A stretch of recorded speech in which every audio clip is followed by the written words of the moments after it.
All right, everybody, we are live. Welcome into episode 11 of the upcoming Retro Podcast. I am one of your hosts, RectWizard, and we are here with my friends and fellow co-hosts, AkayGames and BlakRanger. What's going on, guys? Good morning. Happy Sunday. Hey everyone. Pretty good, pretty good. Kind of all over the place this weekend, but we're back. Yeah, for sure. On up, and as you said, episode 11. So we made it past episode 10. We still, Woohoo! yeah. We wish Marcus, the video game voter, was here to celebrate with us. But we Yeah, celebrated last week, even though we forgot to mention that it was episode 10. So yeah, Yeah, good job remembering. I forgot too. yeah, we made it for now. We got to make it to 100, guys. We got 90 Right. more to go. Woo! Oh, man. So how's everybody been? Anything interesting going on in your lives, your channels, anything fun? I just dropped a simulator.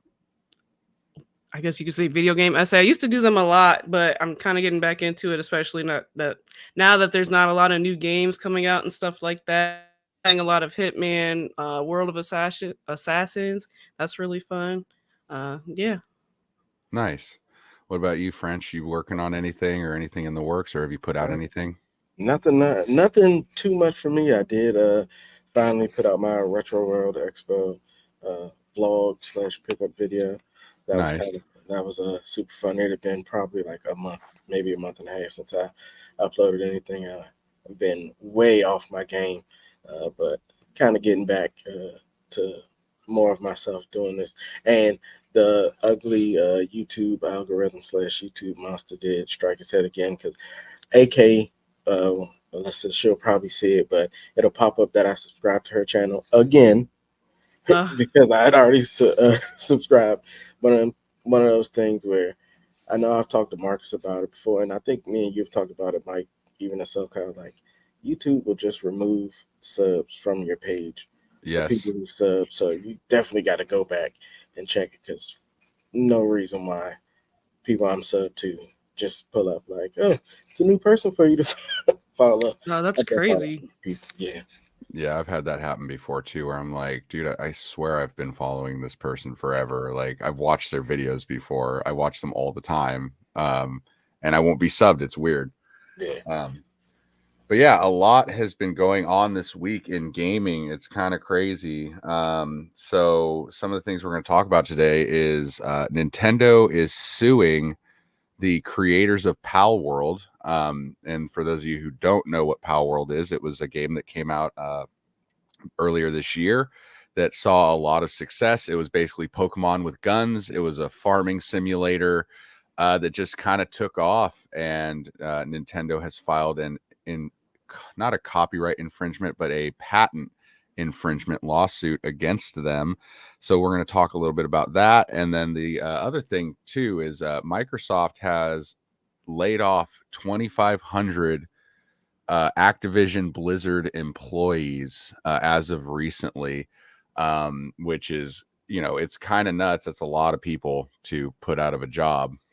And then also it is Sony's 30th anniversary. So they released some cool stuff, or they're going to be releasing some cool stuff for the 30th anniversary. So, and then we'll show you our pickups and talk about kind of whatever we feel like talking about. So first up, Nintendo, they are suing Pal World for patent infringement. So a lot of people had this misconception that they were suing over the likeness of the creatures or the monsters because, well, let's be honest, I mean, Pal World clearly copied Pokemon. I mean, it's kind of obvious. It's very, very similar to Pokemon, but that is not what they're suing for. That would be copyright infringement. They are suing over game mechanics is actually what they're suing over. And the particular game mechanic that they are suing over is the Pokeball, like how you catch your animals or whatever they are. They're little monsters. So I believe in Pal World. I only played Pal World like once. I never was really into it, but I watched a lot of friends play it. I believe you throw some type of trap device, just like a Pokeball, and you catch them. And Pokemon's saying, hey, We own the rights to that. You can't throw something at an animal and catch it. So we're suing you over that, which I think is completely ridiculous. So and random. It's very random. I thought for sure they were going to sue because the Pokemon look just like the pals look just like the Pokemon. Like they do. Like there's so many of them where it's like, dude, it's the same. It's the same.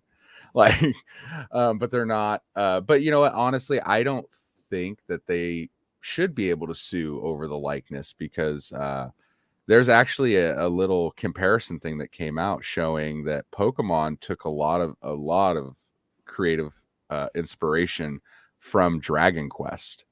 I don't know if you guys have seen that, but while you guys are talking, I can pull that up. But yeah, there's a lot of creatures from Dragon Quest that have existed since the 80s that Pokemon clearly took inspiration from, and Dragon Quest never sued Nintendo.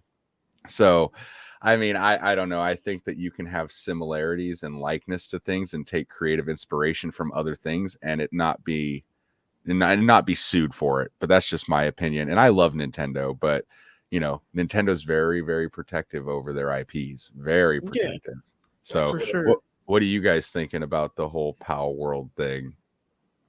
Yeah. So I mean, I don't know. I think it's funny when you say that Nintendo kind of almost copied Dragon Quest, just because I don't know. Being a creative person, I think it's hard enough to come up with, new exciting characters, and I think we've seen that a lot this year, especially like me just recently thinking about like Concord. Like they couldn't come up with like intriguing enough characters to, pretty much get this game afloat.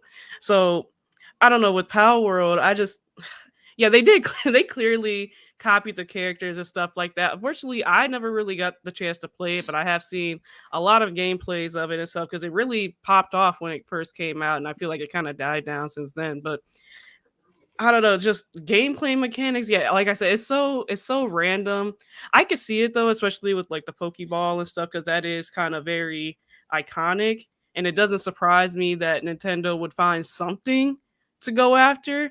I don't know. Do you guys know if they try with the copyright at all, or did they just drop that? They didn't try with it. Okay, because I know, yeah, Yet. yeah, I mean, yeah. it's Nintendo, dude. You like never know what they're gonna come after you for. So Yeah. Because I know they've been going after so many things within this last year, but yeah, it doesn't surprise me. I'm surprised that the game developers thought that they could get away with, just a clean slate and stuff like that. So I don't know. It doesn't surprise me. I'm curious to see how it goes and if they're going to take any more action in the future and if the game even stays up at all. So yeah, that's yeah, my 2 cents on it. yeah. What about you, French? Or what do you think, buddy? I mean, Yeah, I mean, honestly, I'm surprised it took this long for them to, put any type of official lawsuit or anything in place. I mean, I understand, reading up on it a little bit. Yeah, they gotta take their time and do their digging to make sure that what they're bringing up is valid. And Yeah.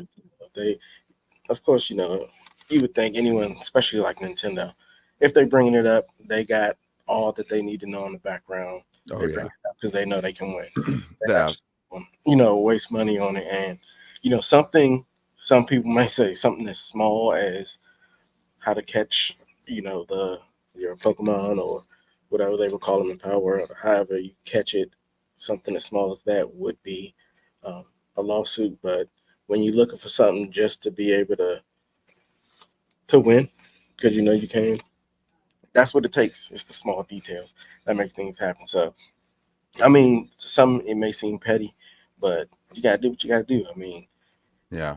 immediately when it came out, everybody said, "Oh, this is a Pokemon ripoff." Oh, Immediately, Yeah, for 100%. sure. gonna be something, So definitely, I mean, I'm not surprised that it took too long. Now, what they're, the ins and out of what patents they're going to be using, because I think they said actually they don't have the patent, the copyright for it in the U.S. yet, only in Japan, and they're still working on it in the U.S. But to be able to have all that and to go this far and to just be found in this lawsuit is kind of crazy, especially since it kind of seems that it's died down some.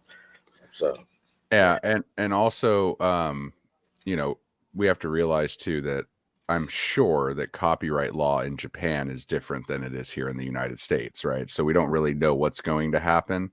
But I did want to show you guys this. I did pull up the image that's been circling the internet since Power World came out. So this image has been around for a while. It didn't just pop up because of this lawsuit or anything.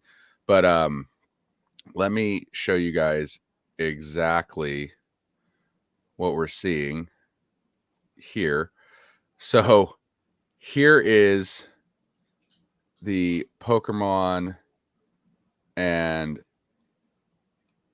let me go ahead and pull up the right one.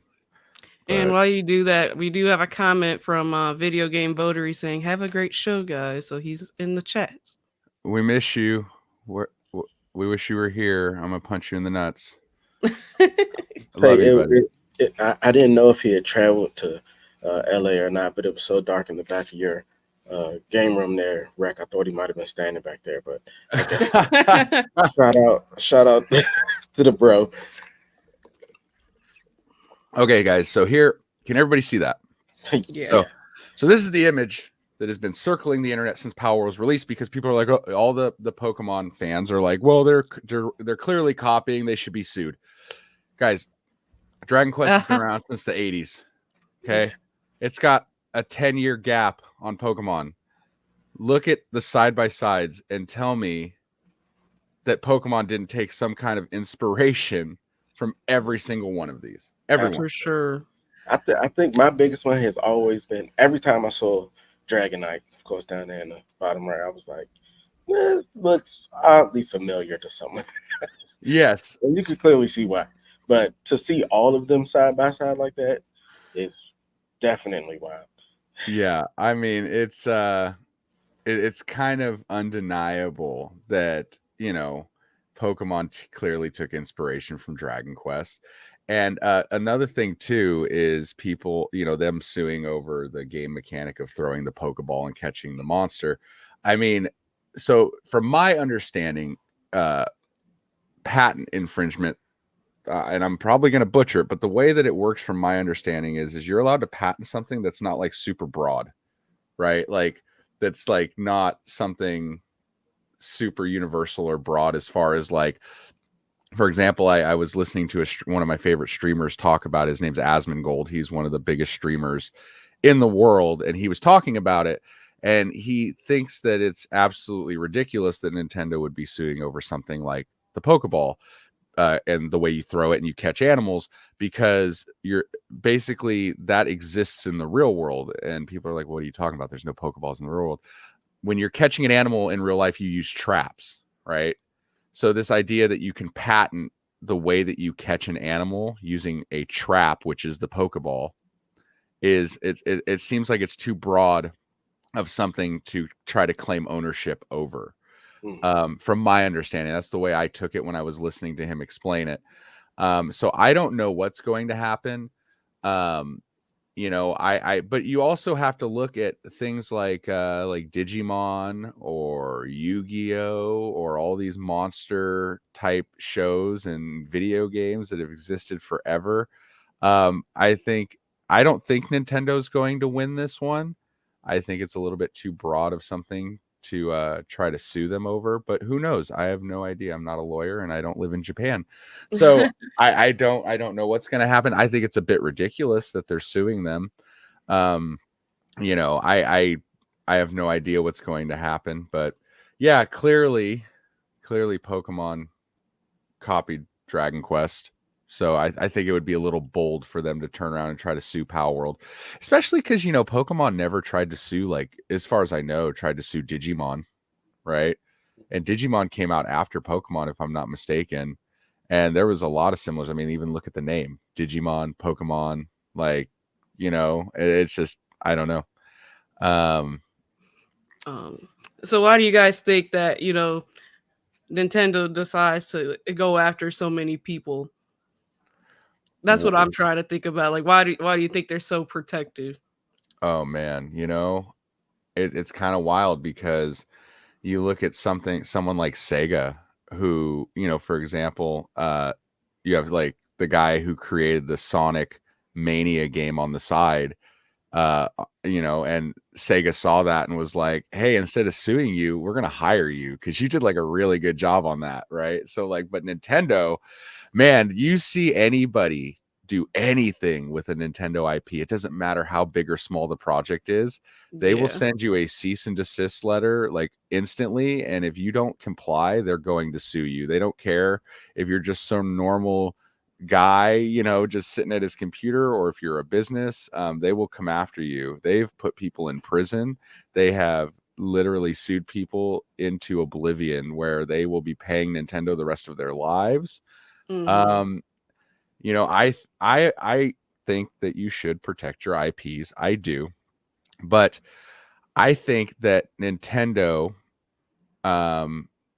sometimes does a poor job of preserving their history. I think when Nintendo does release games that are remakes or re-releases, I think a lot of times it's a cash grab. And there are a lot of games and things out there that the fans have been begging for a long time, and Nintendo just sometimes doesn't seem to deliver. It doesn't make I don't know, if there's a game that was on the NES that hasn't been available in 30 years and you somehow maybe illegally acquire the game, I guess me personally, I don't see an issue with it because Nintendo's already made their money. They're not reselling the game. It's not available anywhere. And whether I buy it at a mom and pop retro store or if I just pirate the game on my computer or whatever you choose to do, they're not making money regardless. So sometimes I agree with Nintendo and sometimes I don't. Like if you're pirating Switch games, you should be in trouble because it would be no different Mhm. if you were pirating an Xbox game or a PlayStation game. Like they're still being sold. You're taking revenue out of their pocket. You're going to get in trouble. But some of these really old games that haven't been available in decades, like I just don't understand it. And fan made projects, I don't understand it either because I feel like, if Nintendo adopted more things like what Bethesda does, Bethesda welcomes the modders. They hire them. They sell their Mhm. mods on Yeah. Sky on the Skyrim and Fallout games, but Nintendo's the opposite. I don't know. Mhm. Yeah, because I guess I've seen other companies like PlayStation, kind of like you said, they do sometimes embrace it. I don't think they're as strict as Nintendo, but I mean, I do get why they do it because I think it is like they want to protect their name. Because I know Nintendo does have a pretty strict, um, well, not audience, but like they have a very specific like reputation, and I'm sure it is partially money. Like if somebody's putting out stuff with their name and making money off of it, I'm sure they do want to see at least a part of that check or something like that. Um, but yeah, I think it is very interesting. Votary also commented something else. He said the point was the ball. Digman came after, and they didn't get sued because they didn't copy. And he also said Nintendo's trying to protect their brand. They are the biggest brand in terms of gaming. So, I don't know. Like I think I think it could be a lot of things, but I think the main thing is they have a certain image, and I don't think they really want to get pushed past that image. But yeah. Right. What about you, French? What are you thinking? Yeah, I mean, like Alyssa Rare from Marcus did. Nintendo is the the biggest name out there, really, and it's really because they keep such a tight hold on their stuff. They're very, I don't want to say political about it, but they're very conscious of what's going on with their IPs, with their Hmm. anything that they have copywritten, anything they have patented. They're very like abreast of what's going on. They stay on top of it. If they see something pop up, hey, take it down, or you get. And I think that's kind of helped them to stay where they are in terms of some things. And of course, to some people it may hurt them, but when you look at other companies who have stuff, and like you said, Xbox and they let people, Bethesda and all them, they sell their, or they give their IPs, let people mod it, and it kind of some ways it's great for the community, I would say, but it hurts the developer in some way because look at how long it takes them to put out games now, and we see when they put something out, and if it's not up to par now, and all these things. So it's like, oh, I could have got this same thing from a fan made game, and y'all just put it out or something like that. So I mean, it's you got it on different parts of the scale, but I mean, for Nintendo, yeah, they to stay where they are, to keep their name and their brand, uh, at the top. Well, where they are at the top for them, really, they got to do what they Mhm. got to do. It's understandable. I mean, I know I wouldn't want nobody taking my stuff and so on, but yeah, you can say some things that they would look at is they can do it in a petty way, but you gotta fight the Mhm. small battles to win the big war. You know what I'm Yeah. saying? All right. For sure. Yeah, they have. I think they just have a very specific image. I think that's what we're drawing from this, Yeah. and well, especially with like their characters that they've had for a long time. Like I know they're really strict with Mario, and I guess I haven't seen it too much with Pokemon, except right now. But I know they have been like super strict with Mario because there's so Yeah. many people who come after Mario, and I think I mentioned this on one of the last episodes. But I know Tokyo had this like real life Mario Kart thing, and they recently closed that down too. Yeah, they did. I heard about that. Yeah. Hmm. Yeah, they're really protective over like their staples, right? It's going to be the Marios, the Zeldas, the Donkey Kongs, the Pokemon, and that's their bread and butter. That's what makes them the most money. I wish that Nintendo sometimes would take what their fans are doing, especially when there's fan made projects, because I've seen some really amazing stuff made by people because of their love for Nintendo, not because they're trying to make a buck off of Nintendo.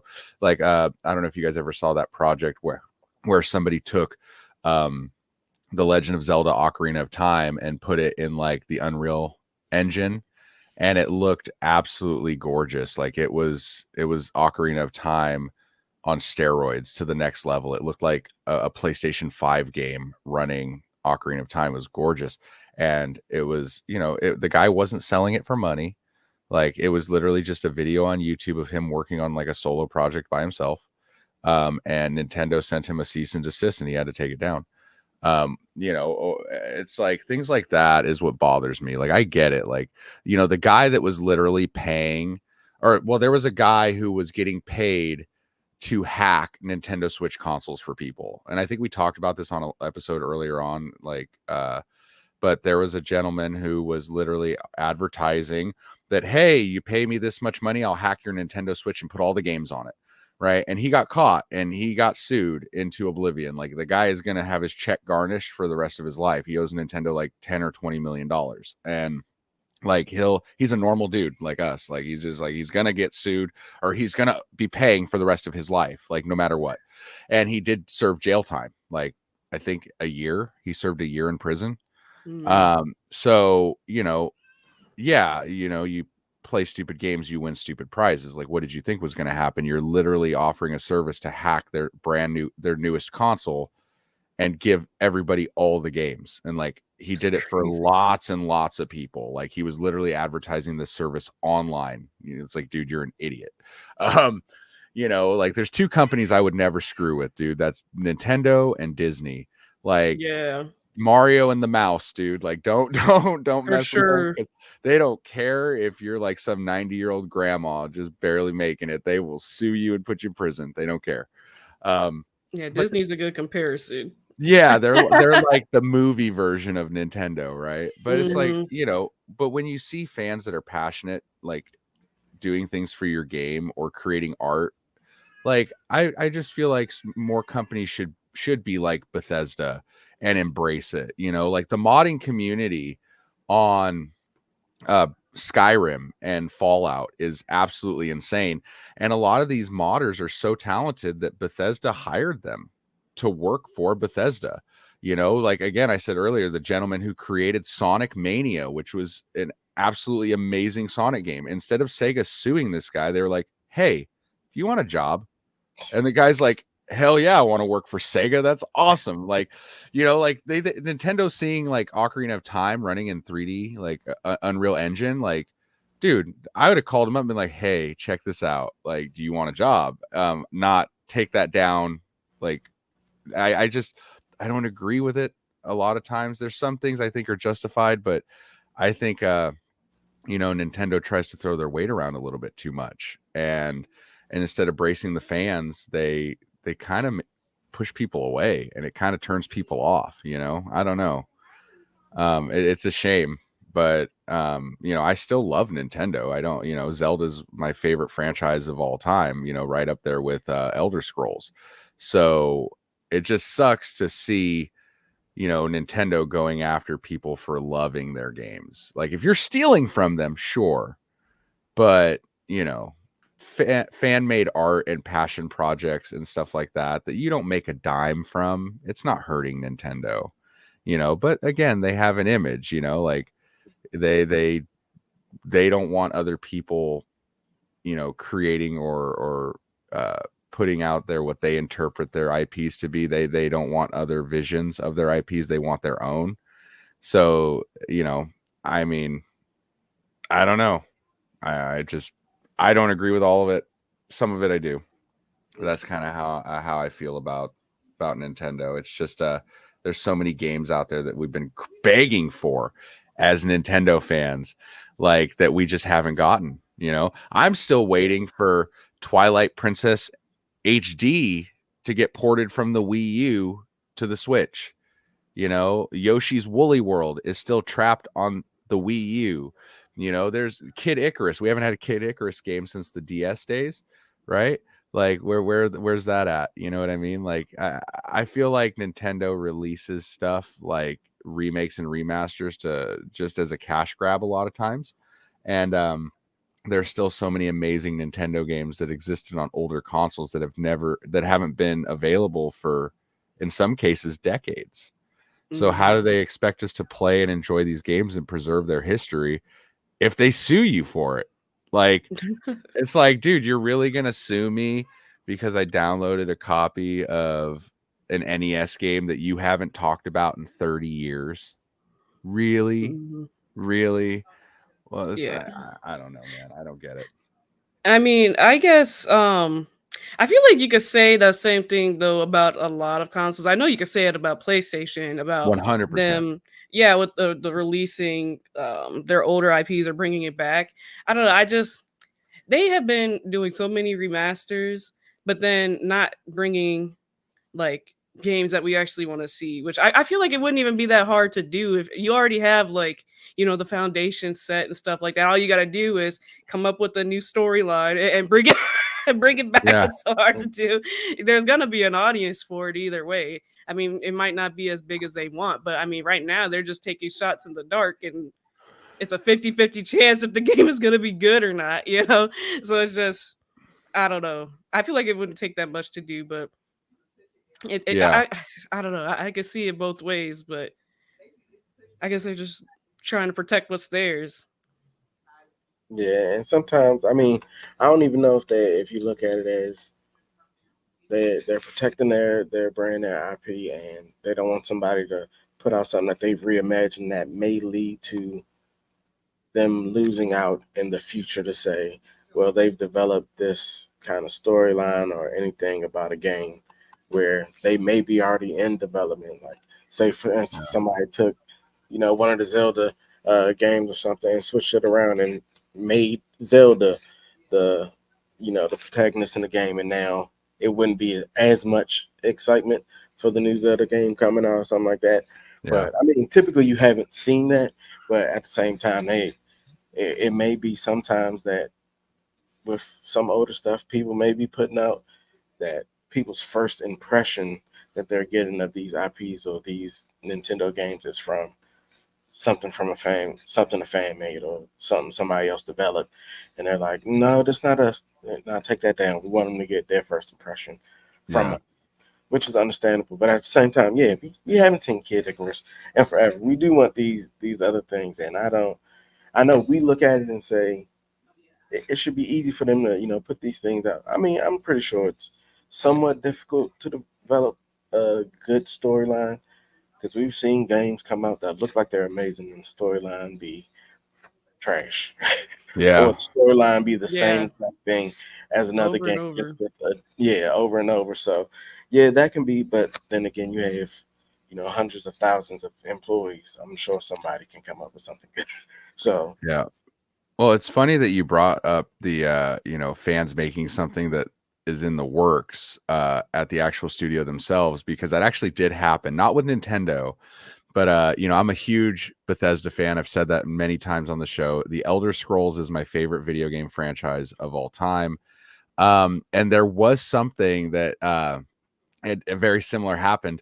So a team of modders for years have been working on a game called Sky Oblivion, which is a mix between Skyrim and Oblivion. It is basically a complete remake from the ground up of Oblivion in the Skyrim engine, or in the Skyrim style. So it's basically Oblivion with better graphics, like Skyrim graphics instead of Oblivion graphics. And it's been a huge like endeavor, and this project has been around for years, and people that are fans of this franchise have been following it for years, and everybody's been so excited to play it, and it was getting ready to release, or pretty close to release. And then Bethesda comes out, and mind you, Bethesda never, they didn't stop them from making it or anything like that, but Bethesda just came out and was like, hey guys, we're doing a complete remaster or remake of Oblivion and Fallout 3, just so you know. And then people like at Sky Oblivion are like, we've worked on this damn project for years, and now you're releasing a remake of Oblivion. So I'm curious to see which one's better, the Bethesda one or this Sky Oblivion like mod or whatever. But yeah, that it does happen. For it comes out next year. I just looked at it. Comes out next year, they said. Sky Oblivion, or that's what I think it is. Yeah, Sky Oblivion. Yeah, it's supposed to come out in like a year. They've been working on this thing forever. Like, I've been following it for a long time, and supposedly now Bethesda's re-releasing Oblivion and Fallout 3, like remade or remastered or whatever. So I'm curious to see who does it better, Bethesda or this group of modders.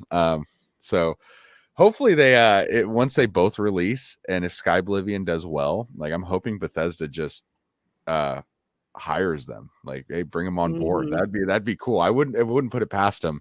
But you were right about PlayStation. Sony does the same crap Nintendo does. Like, who was the guy that came out? Was it the president who was like, why would you want to play our older games when you could look to the future and play our new stuff? And it's like, everybody who's in their 30s, like all of us, we all want to play it.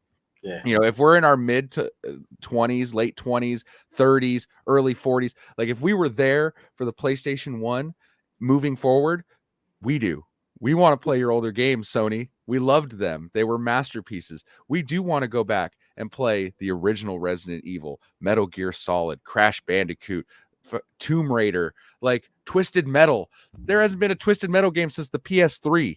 Like, we want to play those games, and Nintendo the same thing, and Xbox. But I think as far as backwards compatibility, I honestly think Xbox does it the best. Because they're the ones that are like, hey, you want to play your 360 game? Just go ahead and pop it right in your Series X and you're off to the races. Like, in my opinion, and I know with the way technology is today, that there is no reason that the PlayStation 5 should not have the ability for me to pop in any disc from all 5 generations and it just work. There's no reason. Tell me why it wouldn't work. Oh, the tech. I'm surprised they've never, even with it being that way, like, okay, well, the same way they're doing with this PS5 Pro, you can get pretty much the optical disk drive to read the disc.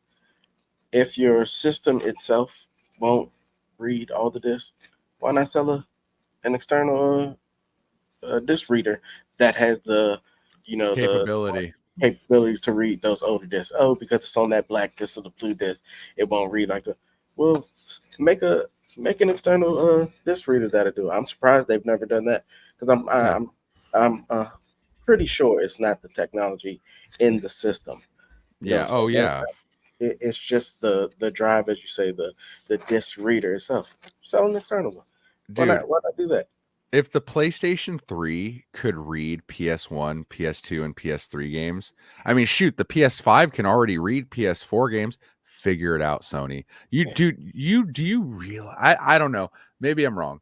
But if they released, like, let's say the PS6, and they're like, hey guys, you're going to be able to play PlayStation 1 through 6 on one machine. people would lose their flipping minds. I would buy it day one. I don't care if it's $1,000. I'd buy it. I'd be trading some stuff in to cushion the blow to my wallet. But if I could play PlayStation 1 through 6 on one device, they would break the internet. They would break it. Like, seriously, that would blow people's minds. But I don't know if it's necessarily a hardware thing or maybe it's a copyright thing. Maybe it's a licensing thing, but at the same time, you're not re-releasing these games.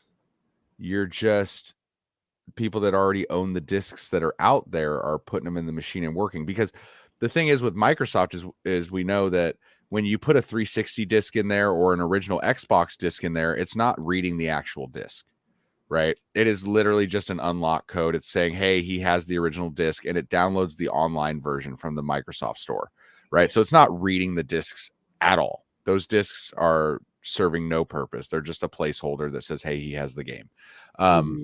But if Sony could figure out a way to make it actually read and boot from the disc like the PlayStation 3 did, that would be mind-blowing, you guys. Like, that would, you guys know how many PS2 games I got in here? If I could, I got like 4 PlayStation consoles hooked up in my house. If I could just have one, that would be dope, dude. And plus all these older, consoles, the PS1 has really bad laser issues. Like, I am like 0 for 10 buying PS1s from the flea market. Like, the lasers just die in them like regularly. The PlayStation 2, mine's held up pretty good. It's working fine, but my PS3, those are ticking time bombs. I have the fat original PS3. Those things die out all the time. And I want to be able to play these games. So like either getting them repaired can be expensive or going out and buying a whole nother console every time these consoles are, 15 to 25 years old. Yeah. They're going to die eventually. Like, hardware doesn't last forever and the upkeep on it's expensive. So it'd be nice if these companies preserved their history a little bit better for us or made these things accessible for us. You know what I mean? Like, what would be really dope is if they released like the PlayStation 2 mini, right? They did the PS1 mini, like a PS2 mini would be really cool. I don't know if it'll ever happen. We've been waiting for the Dreamcast mini as well. Like people have been begging for a Saturn or a Dreamcast mini forever, but for some reason, Sega, just like they did back in the 90s, they are hanging on to the Genesis with everything they have. And it's like, dude, you have Saturn and Dreamcast fans out there. And I think I've recently seen like there are these kind of not like off-brand, but there are these Saturn minis that have been coming out. Like, for some reason, every time I've opened Google this past week, it's the first thing that popped up. Don't buy this Saturn mini, and news about the Saturn mini. I'm like, what's going on? Where's it? And I didn't read up on it too much, but to see that, I was like, but one of the reasons why I think the PS2 is still the best-selling console of all time is the fact that it had that backwards compatibility of reading PS1 games, and there were so many good games on PS1 and PS2, and to have both of those libraries merged into one is amazing. I think, PlayStation, Sony, if you're listening, release a optical and external drive that can read, these older discs and make it look like the old system. Like, make the disc look like a PS1 mini or a PS2 mini, and you just slap dope. That would be, that's a cool idea, especially with the 30th anniversary right here. That would be dope. I am I am like not gonna lie, that would be absolutely amazing, and everybody would buy that optical drive as like an external drive. Everybody would. Like, that would be freaking dope, dude, because there's so many games I would love to play, and like I feel like a lot of times I'm like holding together my retro consoles with like bubblegum and popsicle sticks just to get them to run. Like, I have so many people that come over to my game room and they're like, oh my God, you have all these consoles. And I'm like, yeah, like a quarter of them don't work. I'm in the process of fixing this one. This one died on me. This one's not reading discs. So it's like, it's wild, man. But I guarantee you, if they release the PS5 Pro, because you know how they have that external disc drive, if they made that external disc drive read the rest of the consoles, it would have had way better response. Yeah. It would have been way better. everybody would be buying a PS5 Pro if they said, Yeah. hey, this disc drive, it'll play your PS1 through 4 discs on it too. And people would lose their mind. Like literally that would open up like so many games in my game room that I could play all in one place. But you know, I mean, like in my game room here, I got the PS2 that'll obviously play PS1 games. And then I have my fat backwards compatible PS3. And then in my living room, with the main TV, I have a slim PS3 so I can play PS1 and PS3 games. So it's like I got like, you know, and then my PS5's hooked up in the living room so that I can play PS4 and PS5. PS4's hooked up in here. I got like multiple PlayStation consoles hooked up just so I could play my full library of games. I'm like, damn, I just want a one-stop shop to do that. You know, that would be dope. But yeah, I mean, I just wish that these companies were a lot more you know, friendly to its fans and, you know, consumer friendly and cared more about preserving their history as much as we do. I mean, because we're all fans of these companies for a reason. Like we grew up playing these games and falling in love with these games and building relationships with other people through these games. And all we want to do is play these games. And when these companies don't give them to us after decades and decades of just not having them, it's kind of like, well, yeah, dude, I downloaded a copy on my computer of this game that you haven't talked about in 20 years. Like, what else was I supposed to do? Like, yeah, you're going to put me in jail or sue me because I downloaded a copy of, I don't know, SingStar Country. I don't know who the hell would buy that game. You know, like, you're really going to sue me because I downloaded a copy of that game? Like, really, Sony or really Nintendo? Come on now. But I don't know, you know, I think that copyright law in this country is very archaic. You know, it's the same argument people have with, you know, live streaming over on Twitch or live streaming on YouTube when it comes to using music or things like that. It's just, I think it's very old school, archaic, and kind of barbaric. They need to go back and redo copyright law in this country and really make some adjustments. But yeah, that's kind of what's going on with Nintendo and Pow World. We'll see where this lawsuit takes them, if there are any more that's going to happen, you know, moving forward. I hope that Pow World wins, in my opinion, because this is the last point that I'm going to make. When you start creating all of this like copyright around all these things in video games, like the gameplay mechanics, and you really are reaching for that, I think it stunts innovation in other game companies. When all of these companies take control of all these gameplay mechanics and artistic visions and designs, and they're basically putting a stranglehold on it to where you can't make anything that even remotely resembles this at all. Well, look at music, right? Like, we wouldn't have half the artists we have today if it wasn't for groups like the Beatles or for Tupac or for the guys that came before us, right? Or before the current artists and musicians, right? And they all took inspiration. You know, Van Halen, Eddie Van Halen took inspiration from Jimi Hendrix. You know what I mean? And you know, what if Jimmy was like, Eddie, I'm suing you, bro. Like, you play too similar to me. Like, we can't play guitar like each other. What are you talking about, dude? I'm going to sue you. You know, it's like it stunts progress and innovation and, you know, artistic vision and people taking inspiration from these companies and building upon it. And I just don't think it's right. And I think that if enough companies keep doing that, we're going to have a serious problem in the future to where you're going to have these games that are just lackluster, vanilla, basic ass games that nobody's going to care about. I mean, look at Concord. Yeah. Concord's gone. And, oh, go ahead. Oh no, I was just gonna say I can see. Well, I gotta have mixed opinions about it. Mechanics, I feel like they shouldn't be able to sue over mechanics unless it's something like, I don't know. I feel like it would have to be something like very out there, very like creative, like nobody else can even touch this like type thing. Because I feel like mechanics can be so like fluid, and I feel like a lot of it is kind of reused anyway in games and stuff like that. I could almost see with characters, just like how we looked at the Nintendo versus I'm blanking on the other game. I could see how they could see on that. But mechanics, I don't know. I feel like it's too loose for me. Like I just feel like it's easy to copy mechanics, especially in like fighting games and stuff like that. I don't know.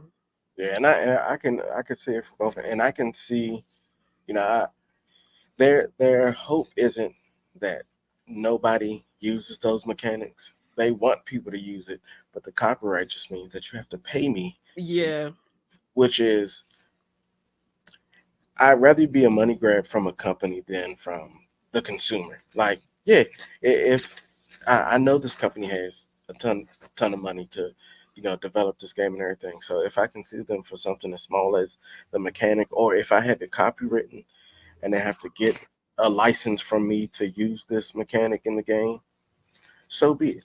You know what I'm saying? Mhm. I think I know that wasn't the intent of copyrights when they first made it, but it was to say, I own this, so if you want to use it, you come to me just like, and, as you say with music.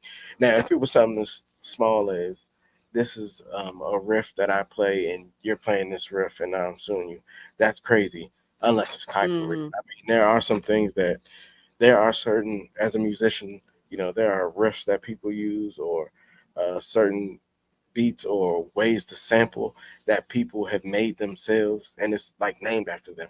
So like, yeah, they run out get that copyright. Like, yeah, you can use it. It's notoriety for me, but you're gonna have to pay. Some Yeah. people some people are petty for it.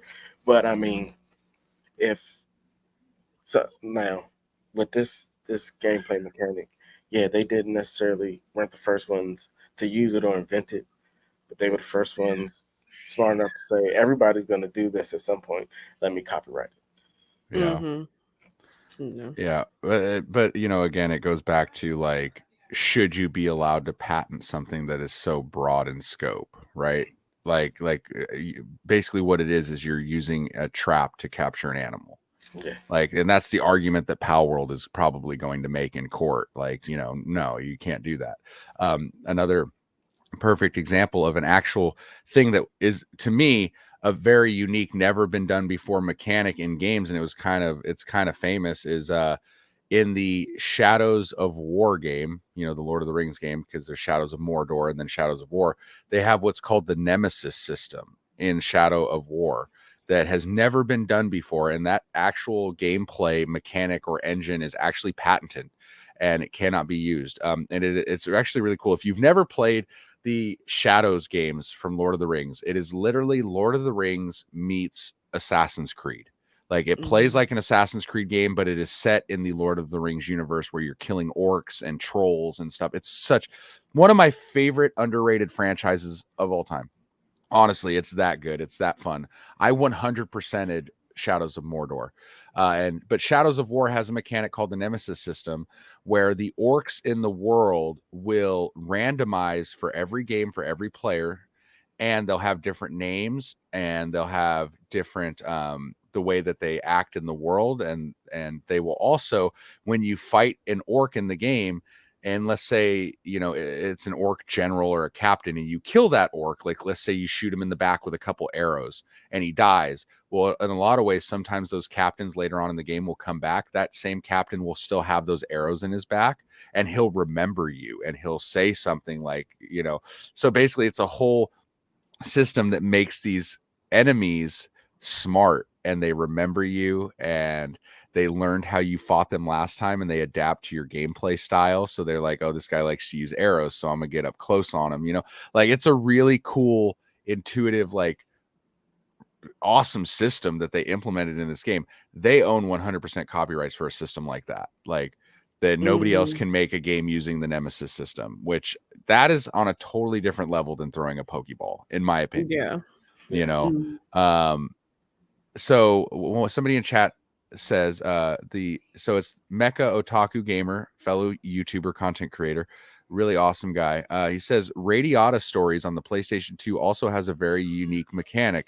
You are able to kick anything and everyone in order to receive items or go into one-on-one duels or recruit NPCs or get unique dialogue. Okay, that's cool. See, I love when games have unique mechanics and gameplay that has Yeah. never been done, that like is unique to that game. But yeah, that's where we're at with Nintendo Power World copyright, game preservation. It's a slippery slope. We as fans, we just want games. But the next story we have, guys, is Microsoft has Microsoft has laid off over 2,500 employees from its gaming division since acquiring Activision Blizzard in 2023. In January of 2024, so the beginning of this year, they laid off 1,900 employees. In June of 2024, Microsoft closed 4 studios, including Tango Gameworks and Arcane Austin. And now in September, this month, Microsoft has laid off an additional 650 employees, affecting the Call of Duty Warzone mobile and Warcraft Rumble teams. So the 650 employees that were laid off were the teams or the people that were working on the Call of Duty Warzone mobile game and the World of Warcraft Rumble game or mobile game or whatever. I have mixed feelings about this. People might say I'm kind of cold and kind of a jerk. But, dude, nobody was playing Warzone on their mobile phone, dude. Like, nobody was playing. I'm a Warcraft fan. I have a Warcraft shelf here. I've been collecting Blizzard stuff since the 90s. Nobody was playing Warcraft Rumble, bro. Nobody was playing that. Nobody was at all. And like, I'm sorry to the 650 people that lost their jobs, but that's life. And it's not just in gaming. I think it's so weird that like we hold gaming layoffs like on a different standard than like any other job, right? Like, it's so weird to me. Like, your team made a game that flopped, bombed miserably, and cost the company tens of millions of dollars, and you're surprised you got laid off. Like, I don't know. I work in construction, and I've worked on some of the biggest projects in the country. I've done the Raider Stadium. I did the Niner Stadium. I've done jobs for Oracle. I've done jobs for Apple. I've done jobs for Google, some of the biggest facilities in the country here in California. And if my company lost, if we were working on that project and my team had lost millions of dollars on a project because we did a bad job, I'd be getting fired. Like, that's reality with most of that's reality with work. Like, any job that you have, it's not just in gaming. And if nobody is playing Call of Duty Warzone mobile, if that game's not making money and they have to downsize and release people, I'm sorry, man. Like, it is what it is, but in some cases, you have the higher ups, the shareholders that push these game studios and push these employees to their breaking point, and they release a half-cocked, half-baked, buggy, crappy, glitchy game that bombs right out of the gate. And it's not the developer's fault. They worked their butts off on this game, but they were pushed because it's all about money. So I could see both sides of it. If there's a division in gaming, like these mobile games that just aren't making money for them, or they're just not doing a good job and they have to close down that department, I'm sorry, that's reality. But then I do feel bad for the employees that work on big games that bust their butts and they get closed down, but it was really the people at the top that was pushing this garbage agenda or these garbage games and putting them out half done and broken, So I don't know. What do you guys think? Yeah, so I actually do know people who play Call of Duty Mobile, and they would play it pretty heavily, but I'm not denying that it has like decreased in popularity. So I'm wondering if it's just, less people are playing, so they need less people to work on it. I played it a few times. I liked it. But I'm still surprised they're laying off people just because I don't know. I still think it's a pretty big company, and I feel like if they don't need them in one area, maybe they could use them in another, because Call of Duty in itself is still a pretty big game, and I know they work on other games as well. So I just feel like maybe instead of firing them, they could have maybe used them in another area. But I don't know. That's just my personal opinion. But yeah, layoffs happen everywhere.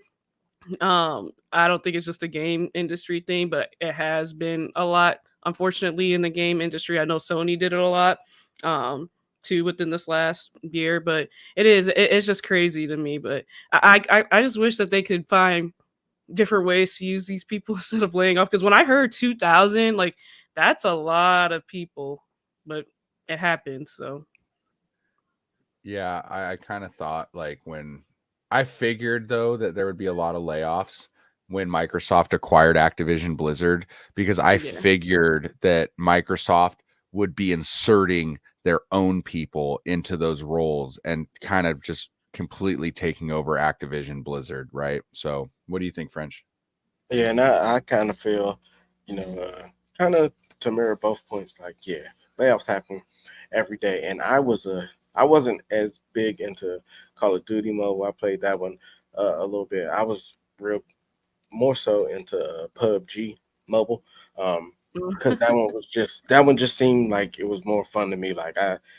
And with the popularity of, it was kind of the popularity of those and Fortnite that kind of pushed those to become so big. And like Alyssa said, the hype around it and everything has died down a lot because there's other stuff going on. Hey, you got the new Call of Duty about to come out, and everybody's more so excited about that than picking up their phone and playing. Like, yeah, I would rather play it on a console, but like I was big into PUBG on mobile. Like I didn't want to buy it for this because I had to buy it.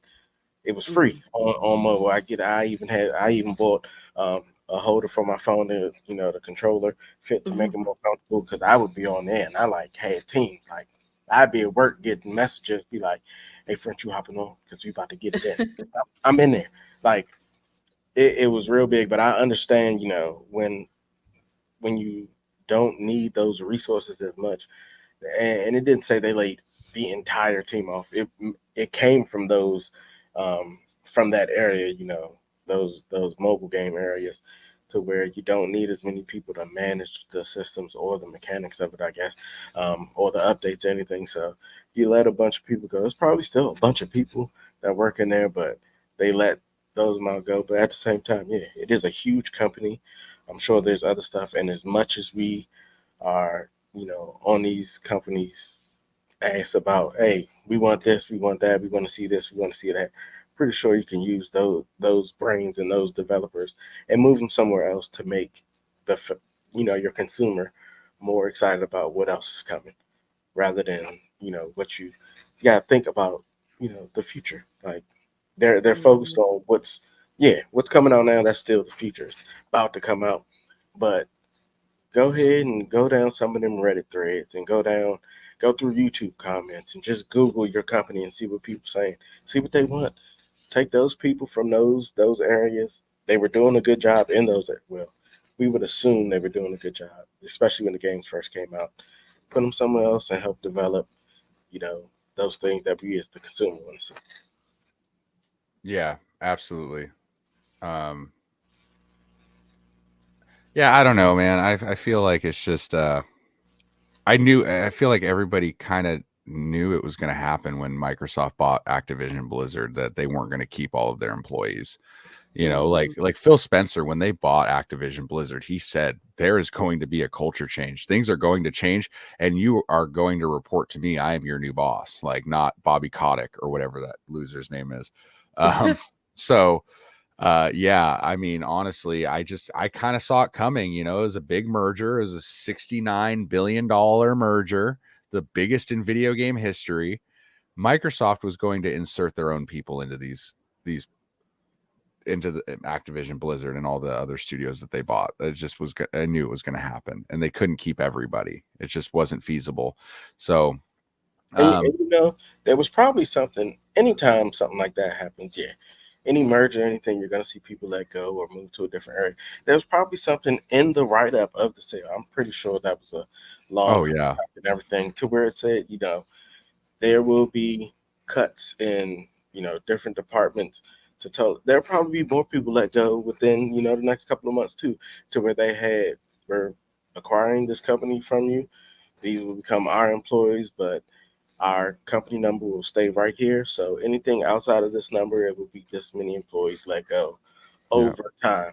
So it was probably in the works, and it seems like a lot. Yeah, 2,500 sounds like a lot, but yeah, they broke it down. That first cut, in January, it was like, nah, it's 1,900. Get out of here. Like that one hurt. Like that's it. yeah, That's a lot at once. But they kind of, when you have hundreds of thousands of employees letting a couple hundred, maybe a couple thousand go at a time doesn't seem as much because it's a very small percentage as to how many people work there. Yeah, because I'm curious how many. Let me look this up. I was just thinking about that. How many people actually work there? Because if you're letting go of 2,000, it must be a decent amount. Yes. Okay, so as of September, and mind you, this is Microsoft as a whole, which I'm just, they own Xbox. Xbox is Microsoft. As of September 2024, Microsoft has around 228,000 full-time employees worldwide, with over 126,000 in the United States and 102,000 internationally. That's a lot of people. So Microsoft laying off 2,500 compared to 228,000 That's crazy. is nothing. It's less than they even said it's like 3% or yeah, something. and when I looked up, it said the 650 that they're laying off in total with the other ones that have gone has only been 3% of its global workforce, which again, that's a very small percentage. If you got a 3% chance of doing anything, it ain't happening. So letting 3% of something go. If I lose 3% body fat, I'm still fat. But it depends on how fat I am. Yeah. Oh shoot. All right, guys. So the next thing we're going to talk about is I'm going to share it here on the screen. I like this little share screen feature. It's kind of cool. That's convenient. It is. All right, here you go, guys. Boom. Sony's 30th anniversary stuff is coming out. That looks so nice to me. It does look so nice. I hate them because it looks so nice and they want me to spend more money. So here's my question when it comes to this. Because Mike, we know you had your opinions on. You just weren't able to get on last week as we talked about the PS5 Pro. Yeah. Do you think? And I'm sure they had it in works. In my mind, I think they did the announcement of the PS5 Pro, kind of to test the waters to see whether it would be a love-hate relationship with what they're doing, especially with the kind of, as we say, the price gouge for the incremental increases that they're making in there. But I feel like they did it in this strategic order to say, well, we're going to see if this is great or if it flops. But either way, we know y'all going to be in love with this 30th anniversary stuff. So we're going to get your money either way. Yeah. You know what, though? Here's a little hack, you guys. So before this was even announced, like a long time ago, I got my PS5. I thought it was so cool that you could take the side plates off and like put different ones, right? So when I was browsing different side plates, there's a lot of companies out there that make side plates that look like the PlayStation 1 already. Yeah. So like if you and like the PlayStation 2, like, so if you can't get your hands on one of these, because as far as I know, there's only going to be 12,300 of these consoles made. That's it. So less than 15,000 of these will exist. And so like for me, I'm not going to buy a PlayStation 5 Pro for the sheer fact of like, I already have a PlayStation 5. I just got mine last Christmas, so I haven't even had it a full year yet. I love the damn thing. I really do. I like being able to play my full PS4 library. I do play some of the retro games on my monthly subscription thing that they have. And I like my PS5 games. I've been having a blast. I just actually picked up, I'll show you guys in the pickups. But I just picked up some stuff and I like my PS5. I enjoy it. I love the controller, you guys. You know what game I was just playing the other night with my daughter for the first time, and I am addicted to it, is Astrobot. Oh my God, that game is so good, dude. Like, I love Astrobot. My daughter loves it. That game is amazing. So I like my PS5. I like the controller. I like everything about it. I cannot justify a $700 purchase on a console that it's just a slight incremental increase with it when it comes to graphics, right? So the best way I can compare the PS5 Pro is like, okay, so like if you've never had a PS5 before and you're looking to get one, this might be an option for you if you can afford it, right? No different. But if you already have a PS5, unless you're a crazy like PlayStation fan or enthusiast and you have the money, I don't see it being necessary. Kind of like the Switch fans who, if you had a regular Switch, do you need the OLED? right? Like because you're only getting the screen upgrade. Like as far as performance goes, it's literally the same console. So yeah, if you play, for me, I didn't buy the OLED because I don't play in handheld mode. So buying the OLED would mean nothing to me because I'm going to have it docked 99.9% of the time anyway. So for me, $700 is a lot of money. For anybody, I mean, in this economy with the cost of groceries and gas and stuff, it's really expensive. So I don't know what Sony was thinking with that price point. I feel like it's the Neo Geo all over again, or from the 90s. But honestly, guys, there are literally, and while you guys talk about this too, I'll bring them up. But there are companies that make skins or actual plates that are really nice that look like this. Like, yeah, it won't say 30th anniversary down here in the bottom left hand corner or whatever, But if you're going for aesthetic, there are companies that already make plates like this, and they make controllers like this. And I'll pull those up too and show you guys here in a minute. And then also another thing that bums me out is that they're not releasing this 30th anniversary for the regular PlayStation 5. It's only going to be the Pro model and the Slim model. So you won't be able to, like, regular PS5s at the $500 price point. You won't be able to do it. Like, you can't get it. So that kind of sucks for people that would like to get a cool one like this, but they have to spend more money because they have to get the other console. So I don't know. What do you guys think? Yeah, I mean, I think it looks really, really nice. It does give me a nostalgia feel and stuff like that, but I won't be buying the console. I already have a PS5. If anything, I'll be buying, the controller maybe. I don't have a PlayStation Portal.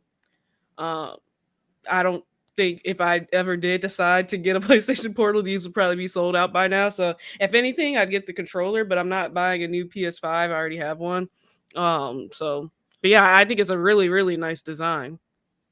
Yeah, it's definitely aesthetically pleasing and very easy on the eyes. But for anyone who has one already, except for those avid collectors, and I only mean avid gaming collectors, not people who just collect and don't game. For those avid collectors who play, it's definitely something I could see them just having as a shelf piece. Those are the ones. I'm not saying they're making it just for that, but they know we do have those people in the community who just would buy it to have it, and I do see it as an investment for those who can afford for it to be an investment for. But for anybody else, no, not at all.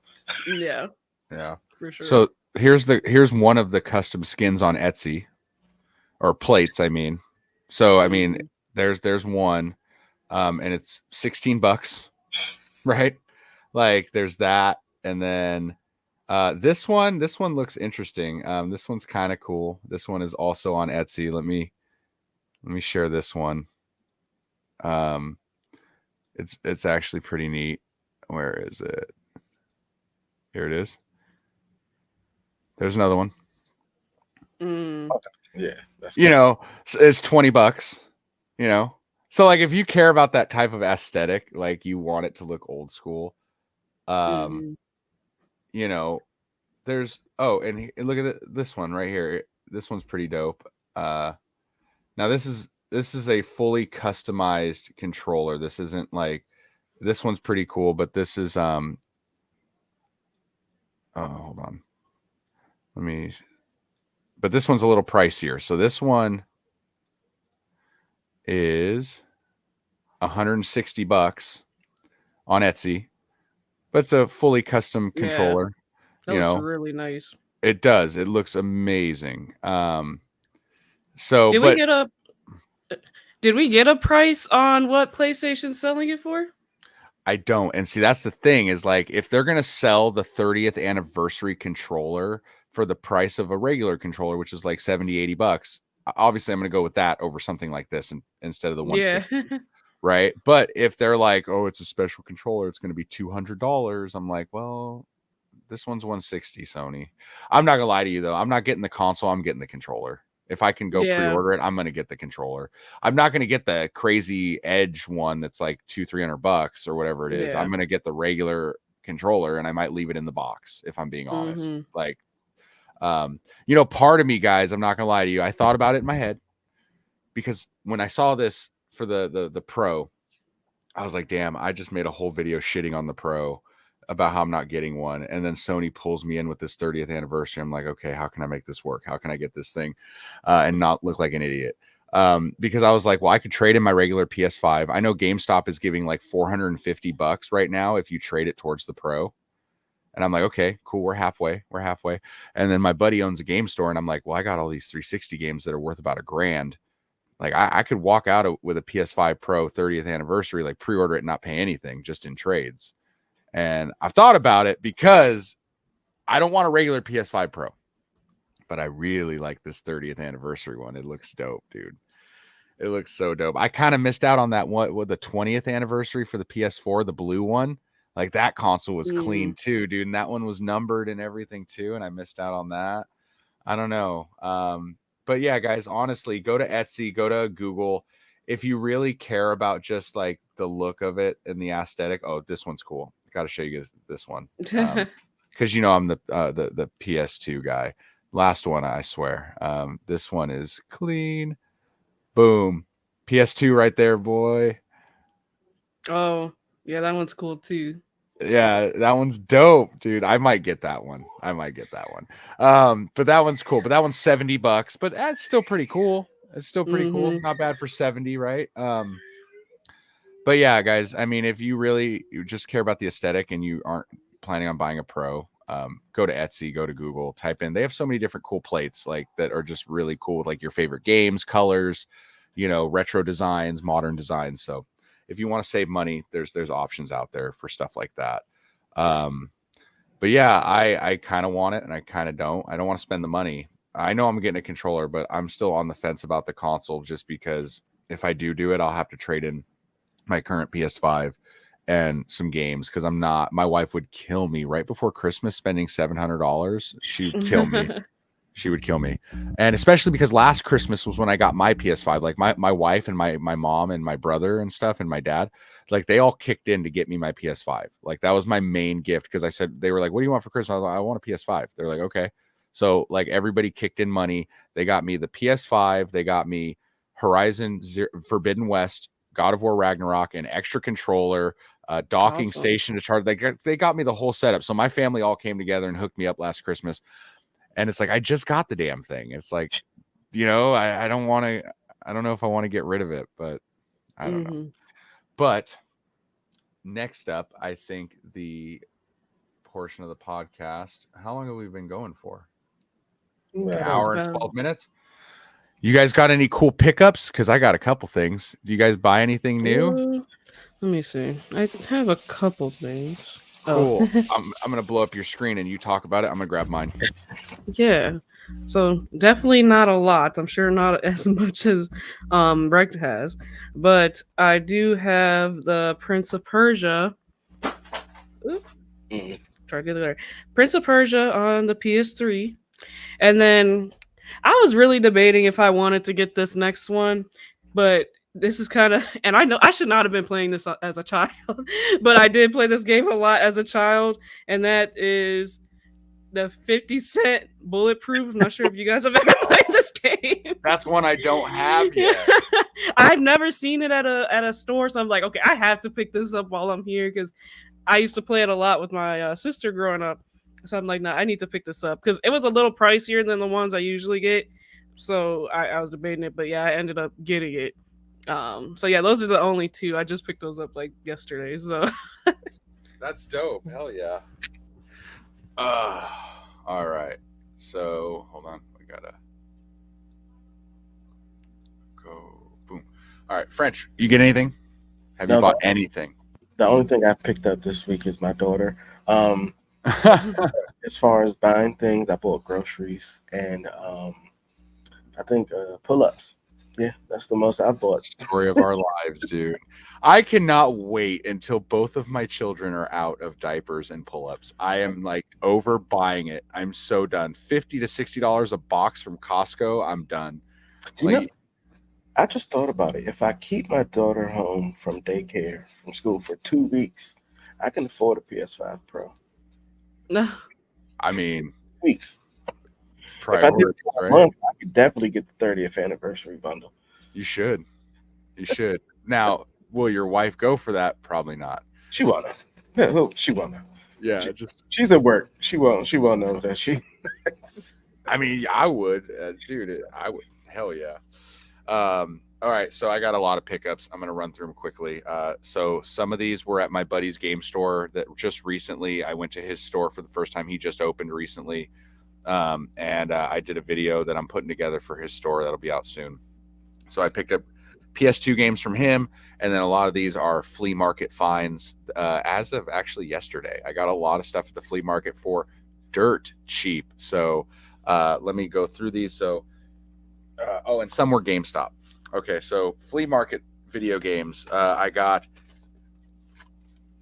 Gang Beasts for the PS4. Paid like $2 for that. South Park Stick of Truth. Paid $3 for that. I was glad I found this one. The Uncharted collection for PS4 has 1, 2, and 3 on it. I paid $3 for that at the flea market.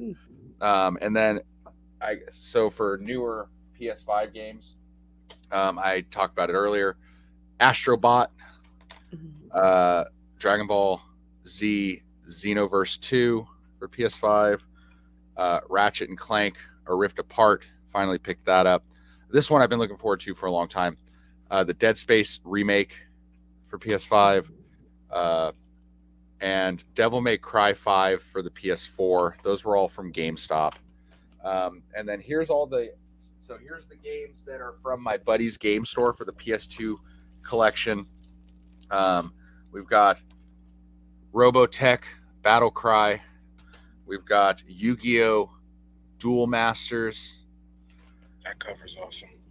We got Godai Elemental Force. Siphon Filter Dark Mirror. Mad Maestro. I heard this one's a good one. 13. Then we have MDK2 Armageddon. Don't know what that is. Looks like a monster game or something.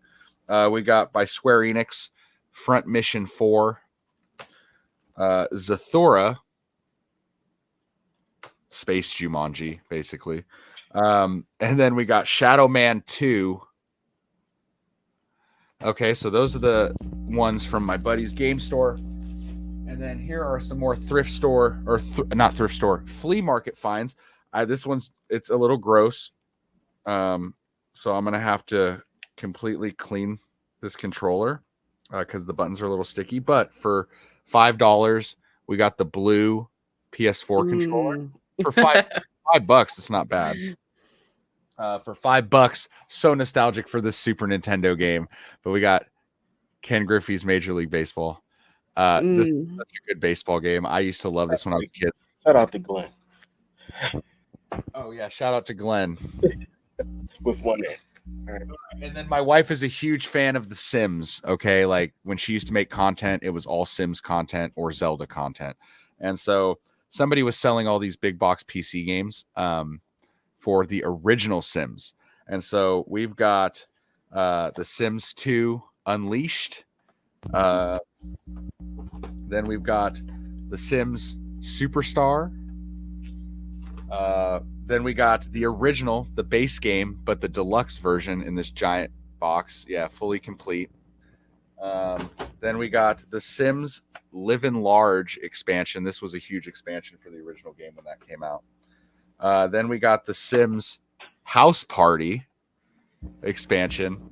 And then lastly, this game is actually factory sealed, never opened. The Sims Hot Date. Oh. and it is sealed, never been opened. So my wife was stoked because she's like wants to play them. And then one more thing. Dun, dun, dun. Where is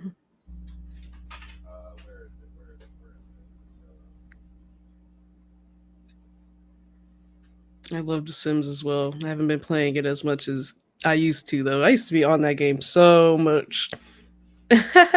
I've dabbled in The Sims a little bit. I did at one point. I was like, I want to get all the Sims like games on like PS2. I was like, I want all the pets and all that. I want all this. All right, so I found these were also from yesterday at the flea market. I got these for $1 a piece. Okay, so I'm a big PC gamer, computer gamer, and these were all really old school PC games that I grew up playing, and I remembered, and I picked them all up again for $1 a piece. Rogue Spear, Rainbow Six, Rogue Spear from Oh the wow. from the 90s. We've got Myth 3, The Wolf Age. Dude, I love these old like PC covers and the jewel cases. This one was what caught my eye at the table first because I was like, that looks like that could be an expensive game. According to online, it's about a $50 game. Paid $1 for it. This one is called Carmageddon 2, Carpocalypse Now. Like, I was like, this seems like such an oddball offshoot game that looks like it could be rare. So that's what drew me to this table. We've got StarCraft and the original StarCraft and the expansion for the original StarCraft, which I thought was cool being a big Blizzard guy. Then who remembers Myst? Dude, such a classic 90s game. Then we got the original Tom Clancy's Rainbow Six. Dude, Oh, wow. this and Rogue Spear was so dope growing up. Then we got the first Myth, the Total Codex. Then we got Riven. Riven is the sequel to Myst. Okay. And then lastly, I don't know what this is, but it was $1. But no idea. It has Totoro on the cover. It's got Sailor Moon. It's not in English. It says video CD and nothing's in English. So I'm going to put it in a device and see what happens. It's probably just music. I think it's honestly just a soundtrack of like these random, like there's Pokemon on the back. There's I don't know. It's probably all the Japanese intros to the shows. Yeah. Yeah. Hey, it was $1, so I grabbed it from the same table with all these old PC games. So yeah, that's what I picked up over the last like week and a half or whatever. Quite a few things. So yeah, that's where I'm at with my pickups. But yeah, and the PlayStation collection is up to 514 games now. So for PS2, 514. Still got nice. over 1,300 to go. It's depressing. Slowly but surely. You'll probably get there before I get through the N64. You know, the vast library that the N64 has of almost 300 games. I'm pretty sure we'll get through the PS2 collection. Dude, so how many more do you have? 120 something. 120? Yeah. You'll get there. Because I said it, I don't know if it was on here, before I went to Retro World, I had done like an inventory to make sure I wasn't getting the same stuff. And some of the games I was like, oh, these games that I have checked off are not, I don't see them. And then yesterday I was looking, I was like, oh, here's the one that I said, I knew there was one specific one. I was like, I know I have this game and didn't see it. I pulled it right out, pause, yesterday. And I was like, oh, it's right here. So I got to go back through them. But I do have a deal that I'm working out right now. Trying to work out, supposed to be working out with Ben from the Pixel Game Squad for a bunch of N64 games that he has. He was like, you got to tell me before I put them on whatnot. So I got to work those out with him so I can get a couple of games and knock those out. But it's so hard in this area. You don't use price charting? Yeah. To record your collection? Yeah, so I have them both in price charting and in Game Eye. But that's what I was saying. I have them checked off in there. Right. I hadn't updated it in a while. So I had them checked off in there, and as I was going through, I was like, I have it. It says I have it right here in my collection, but I don't see it on my shelf right here. But it's right. Literally like right where my hand is. The game that I was talking about, and I was like, oh, it's right here. So I just read in chat. Someone said Duel Masters isn't Yu-Gi-Oh. God damn, it looks just like Yu-Gi-Oh though. This one. I swear I thought this was always a Yu-Gi-Oh game. It looks like a Yu-Gi-Oh game. It's cards, it's monsters with cards. My bad. Sorry. Well, guys, think that's about it, right? Yep. All right, we are we are an hour and 25 minutes into the podcast for episode 11. Thank you guys for sticking with us. Let's go ahead on our outros. We'll talk about what we got coming up this week or in the future for our channels. So AK, you go ahead and let everybody know what they got to look forward to. Yeah, so what do I have coming up? I think more AK's archives like always. I'm getting in the swing of doing those. I have another video coming out this week too that I'm blanking, but there will be another video. I think it's something to do with PS5 games, like listing some PS5 games in this specific category, but I still have to record that one. So yeah, kind of just the usual stuff coming out. My videos come out every Friday at 7 Central Time. So yeah, just be on the lookout for it. It'll be a surprise for everybody. Nice. All right, French. Yes. What do you got in the works? First up, I never noticed it until just now, but that PlayStation controller pillow on your seat back there. Oh yeah. That's pretty good. But as I said, I finally did my Retro World Expo vlog, and it's kind of like a collab vlog with Marcus, the video game votary. Mine released on Thursday, his was Friday, and we have some of the same takes or some of the same situations. You see from different views. We've got an alien side in there. It's pretty funny. Like, just go on and get your laugh on and have a good time. But outside of that, we'll get back to my video games monthly unboxings this week. And I'm holding myself accountable and having fun with it again, getting these videos out. And then outside of that, I think I'm finally going to start being able to go back and thrifting some more. That's where all of my early content was. I used to love thrifting and making those videos with inspiration from some of the big people who do it and some smaller channels as well. But with the change of how Goodwill and all them people send it to headquarters, it makes it harder. So I'm gonna be doing that. Some GameStop's visits are gonna be coming up, checking out what my retro ones look like in the area, and just a bunch of fun. And like I said, make sure Marcus isn't here, but make sure you go on Video Game Votary page, check out his Retro World vlog, his Video Game Votary viewpoints, where he's talking about some of these new Switch games that he's gotten access to, so you can see how it is before they come out. And make sure you check out all of us, AkayGames, RectWizard, Video Game Votary, all the friends of the pod, everybody. If you in the comments or you're on the podcast, look through the people who are in the comments, and if they're creators like you, sub. Give them a like. We all here for the same reason, just to have fun the game, show everybody love. That's what I got. Absolutely. Yeah, for my channel, I got a bunch of videos lined up. So I am, as of this morning, where is it? I am 50 subs away from 10,000 on YouTube. So we are close. I have something special planned for that. I am going to be doing a live stream, little celebration live stream, where I'm doing a big giveaway that I have in the works with somebody, another person online. So got something really cool to give away there. I have a couple other videos that are in the works right now. My SoCal Part 2 video released last week. Part 2 will release this week.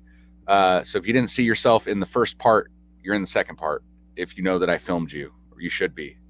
I don't know. You should be. So the guy who does some of my editing finished them finally. And then I know that I've got some other videos in the works. Like I said, my buddy's video game store I just filmed, where I picked up a bunch of those PlayStation games. I got some other stuff planned as far as content where I'm excited to put out. And I just been doing my shorts and my TikToks and Instagram stuff per usual. So other than that, yeah, I just keep an eye out for SoCal Part 2. SoCal Part 1 released about a week ago. My take on the PlayStation 5 Pro also released about a week ago. And yeah, help me get to 10,000 subs. We're 50 away, so I'm excited, man. Like, it's freaking dope. But other than that, that's it for me. You know what? My bad, Rec. Yeah. Everybody watching on the different streams, don't forget to also sub to the upcoming Retro YouTube page, because Yes. eventually we will have one joint stream on the upcoming Retro page, so we can see everybody's comments together and we can all come together and just have some fun. So yeah, make sure you're checking out that. Make sure you hop on over there and sub there too. Yeah, absolutely. Yeah, we do have our own page on YouTube, our own channel for this podcast, and we will be eventually switching and transitioning over to that channel where we are live streaming just from that channel instead of our personal channels. But we're just trying to kind of establish that we're even here first and letting people know on our own channels, like, hey, we're here. But yeah, we will be moving over to that. And when that does officially happen, obviously we'll let everybody know on our social medias and stuff like that in our content on our own channels. But yeah, I think that's about it, guys. Thank you guys for tuning in for episode 11 of the upcoming Retro podcast. It was great to see everybody. If you would like, please subscribe to all of our channels, check out our content, and we're on all the social medias, so we're around. And also, please make sure you check out VideoGameVotary, our good friend Marcus, who couldn't be here today. He's also a host of the channel as well. He's on every social media, YouTube, Instagram, everywhere. So, but you guys have a great rest of your Sunday, and we will see you next week with another episode of the upcoming Retro podcast. Bye, guys. Bye, everyone.